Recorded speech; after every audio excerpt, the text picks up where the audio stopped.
tsy nahavoaro any Dawily ny filazany fa mamony toka gasy izy ka izay no nahatonga azy nanao aniny heloka bevava tamin'ny fanolanana any ankizivavy kely iny. Ka ny pitsopitsony mahakasika an'izay ny fakafakena amintsika ato anatin'ity vidéo ity ka manasantsika rehetra anaraka an'ity vidéo ity hatramin'ny farany. Azadino ny milike ny vidéo antsika ary tsarovy hatrany ny miabone amin'ny chaîne antsika mba ahafahanareo manaraka tsy tapaka ny vidéo zay rehefa nahita isan'andro. Tsy ampindrindra moa isika fa avy hatrany tonga de vavany ndao ary.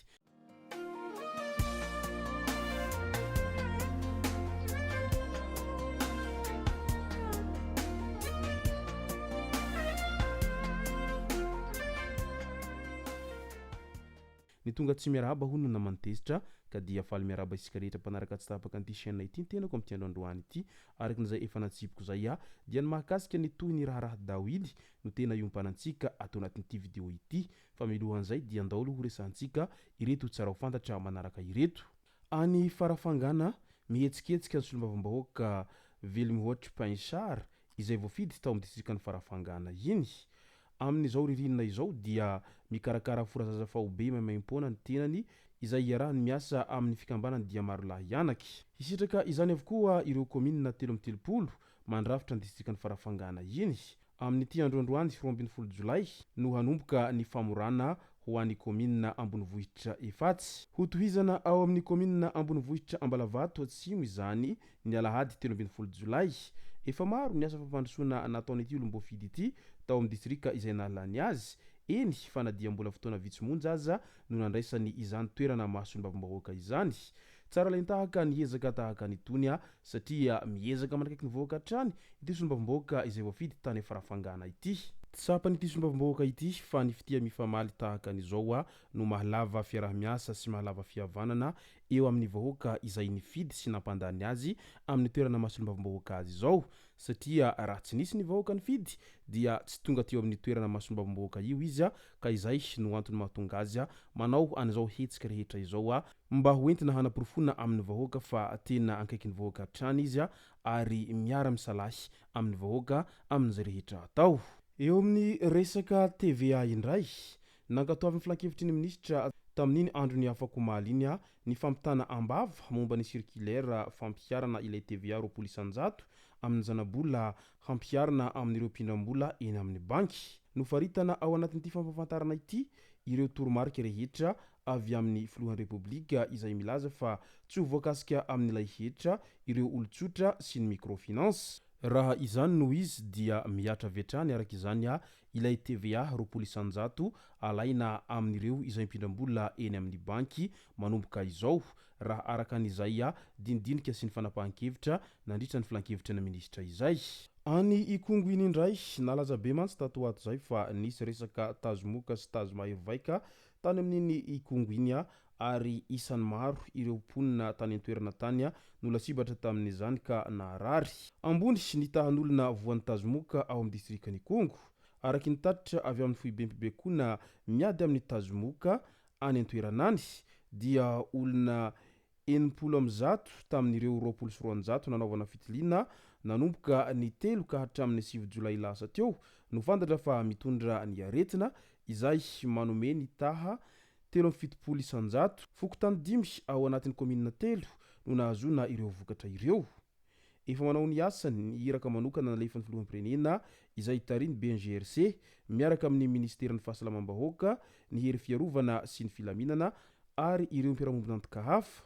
Misy ny fizaha-pahasalamana amin'ny tety fokotany ka izay ahitana hafanana dia tiliana avy hatrany ary raisina an-tanana ny fitsaboana azy. Ho fanamafisana ireo ezaka rehetra ireo dia nidina fanondroany tao Ikongo ihany koa ireo solotenan'ny gouvernemanta, ministry ny antany sy ministry ny fahasalamam-bahoaka, ministry ny fitaterana sy ny famantarana ny toetry ny andro, ministry ny mponina sy ny firaisan-kina.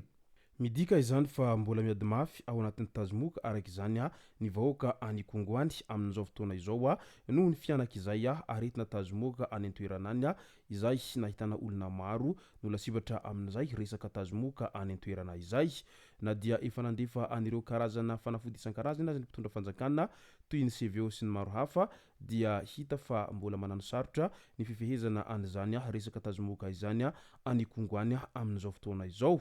Any Kongo raha teo moa dia azo lazaina fa toerana tena ambanivohitra sy sarodalana ka manano sarotra no hitaterana an'ireo fitaovana isan-karazany iadina amin'izay rehetra izay.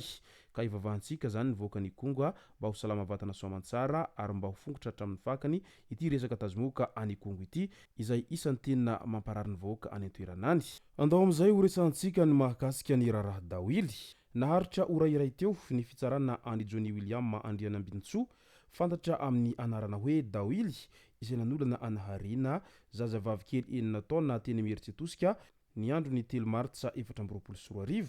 Niakatra tao amin'ny efitrano fahadimy lapan'ny fitsarana anosy ny raharaha tamin'iny andro ny afako maliny. Voaheloka asan-terivozina mandrapahafaty Dawily ary hampiarina aminy ny famosirana. Loham-piambangana roa no namelohana an'ity tovolahy izay reseverany taxi BG mampitohy any Mieritsetosika sy anosy ity. Ny voalohany dia ny fanolanana zaza tsy ampy taona sy fampiasana herisetra ary ny faharoa kosa dia ny fikasana hamono any Harena kely. Ireo dia heloka bevava voatondro sy faiziny fehezan-dalàna andininy faha 237 vaovao sy ny faha 237 bis izay vaovao ao amin'ilay lalàna vao nivoaka laharana 2024 tsipika otra iray tamin'ny 4 febroary 2024 iny. Tonga nanatrika ny fitsarana teny an-toerana moa ilay zazala sibatra sy ny reniny ary izy ireo no nijoro ho mpitory any Dawily. Tsy nisy mpiaro ihany koa ilay voampanga ka ny fitsarana no nanendry mpisolo vavazy amin'ny maha-ady heloka bevava tsotra an'ity raharaha ity. Ekeko tompoko fa nanolana aho saingy lavoko kosa ny hoe nikasa hamono hoy Dawily hatrany. Mamontoka gasy ny tenako tamin'ny fotoana io. Rehefa avy niasa aho dia nandeha nody ary nahita ny Harena kely ny lalao niaraka tamin'ireo namany. Ny rahako nividy sigara izy ary rehefa niverina dia noentiko tao anatin'ny trano halo izay tranondrazanay ihany. Tsy mifokarongony aho tompoko ary tsapako fa tsy mety ny zavatra nataoko. Nikikaka mafy Harena rehefa nanaovako an'izay herisetra izay. Izaho kosa niafina tao ambony plafond an'ilay trano rehefa vita ny asa ratsy. Tonga teo moa ny fokon'olona naka an'ilay zazavavy fa izaho kosa tao ambony plafond tao ihany no niafina. Rehefa niala ny fokon'olona dia nivoaka moramora tao aho. Mbola nakany amin'ny garazy ny tenako no ny avy eo ary mbola navita nandeha niasa toy ny isan'andro ihany. Taorian'izay ny tratran'ny mpitandro filaminana teny amin'ny fiantsonan'ny taxi BG hoy ny fandaharany Dawily teo anatrihan'ny fitsarana hatrany. Tsy naharo any Dawily nefa ireo nolazainy rehetra ireo toy ny hoe resaka fahamamona no nahatonga azy nanao an'izao heloka bevava izao. Henitra ihany koa ny fitsarana ka dia sazy farak'izay henjana no nivoaka tamin'ny didy. Tsara ny mampatsiahy fa fanolanana tamin'ny fomba fianakaviana no nahazo any Harena. Vahaolana io zaza io ary nikambana mihitsy ny fivaviny sy ny aoriana.